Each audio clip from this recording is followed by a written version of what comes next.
আপনার সিটি স্ক্যানের রিপোর্টটা খুব একটা ভালো না, আরও কিছু টেস্ট করানো দরকার, তাহলে কনফার্ম হওয়া যেত। আপনি শিক্ষিত মানুষ, আশা করি ব্যাপারটা বুঝতে পারবেন। আপনার লাং ক্যান্সার 4 স্টেজ। কি বলবো, আসলে ভয়ের কিছু নাই, চিন্তা বা ভয়ের কিছু নেই। এ ধরনের এখন তো অনেক সুচিকিৎসা আছে, ভালো চিকিৎসা হলে ভালো হয়ে যায়। খুব দ্রুত আপনার উন্নত চিকিৎসার ব্যবস্থা প্রয়োজন। আমি কিছু ওষুধ লিখে দিচ্ছি, এগুলো খাবেন। আর হচ্ছে সিগারেট খাবার বদ অভ্যাসটা বাদ দিতে হবে, সে রেস্টে থাকবেন, ঠিক আছে? চিকিৎসায় কি অনেক টাকা খরচ হয়? এই ধরনের চিকিৎসা তো একটু ব্যয়বহুল, টাকা তো একটু লাগবেই।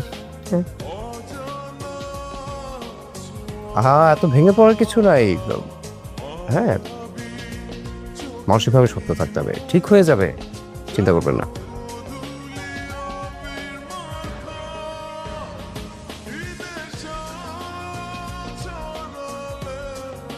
রাঁধুনি মেজবানি মাংসে মশলা থাকলে আসল মেজবানি রান্না কোনো ব্যাপারই না।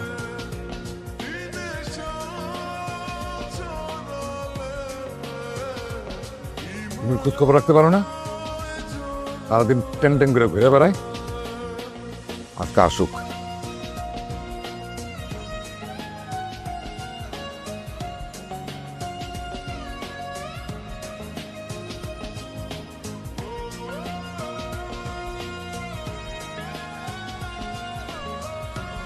দাদা,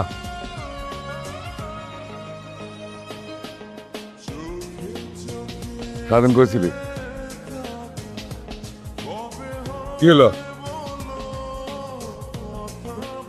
কোচিং শেষ করে একটু বাজারে গেছিলাম।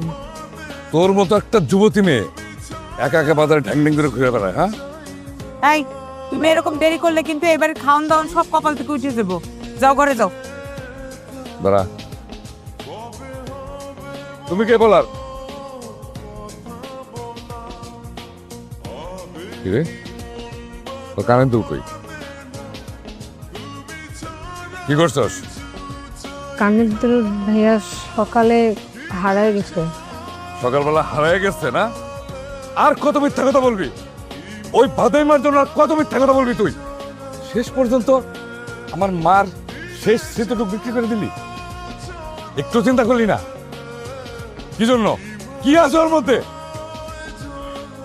শোনো, মনে বলাই বেশি, ও যেন আজ থেকে বাড়ি বাইরে না যায়, কথাটা যেন মনে থাকে।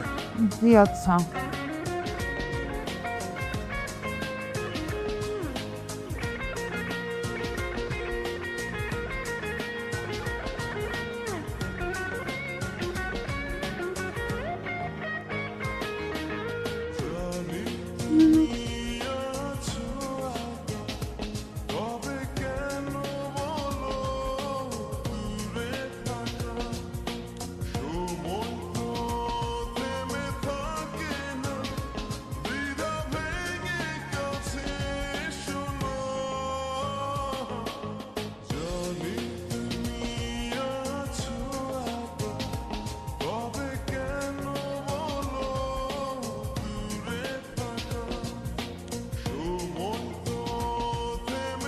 এ দাঁড়া,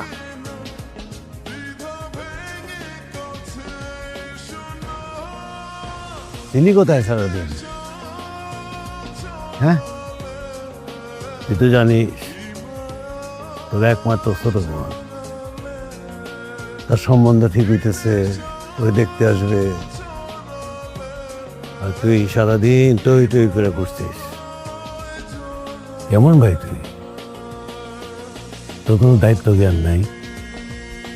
এই যে বিয়া শাদী করাবো, আমি বাপ হইয়া আমি চিন্তার মধ্যে আছি যে কিভাবে আমার এই মেয়ের বিয়ে দেব, টাকা পয়সা লাগবে, কোথা থেকে জোগাড় করব। তুই তো অপর মাঠে, তো কোনো রকমেরই সাহায্য কার্য করতে পারবি না। আমি তোর লেখাপড়া শিখেছি,